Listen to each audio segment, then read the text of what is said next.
الان دوستان صبح نشده هنوز، میخوام برم سر کار، خواب موندم. ببینید چه ترافیکی هم گیر کردم، نگاه کنید.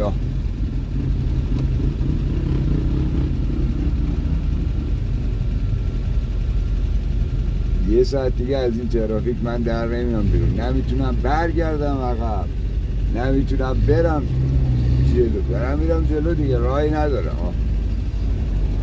اینم شانس ما، 4 تا قطره بارون اومد تو این مملکت خشک و بی‌آب.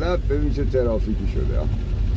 نمیدونم، شاید حالا خدا کنه فقط تصادف نشده باشه. بریم ببینیم جلو چه خبر.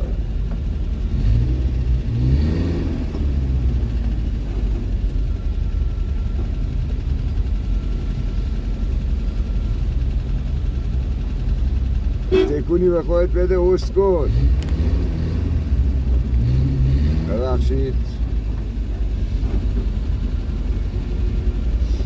البته اگه تو خط خودشون رانندگی کنن فکر کنم ترافیک حل بشه.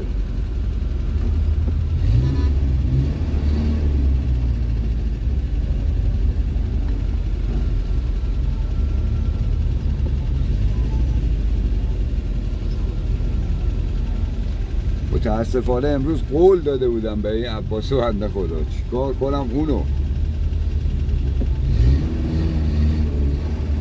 آبرو حیثیتمون رفت، خواب موندم دیگه، کارش نمیتونستم، شرمندش.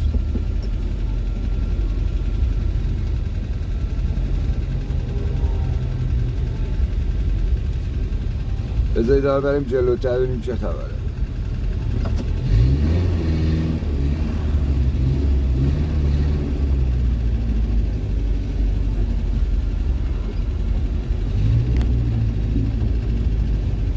فکر کنم یه قانون هست تو دنیا میگه هر چیز عجله کنی دیرتر میرسی. آره منم همون حالت رو دارم.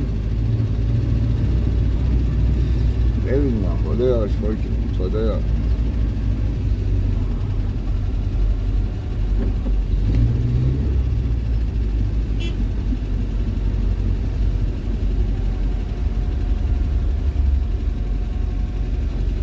هر خدا کنه تصادف نشده باشه.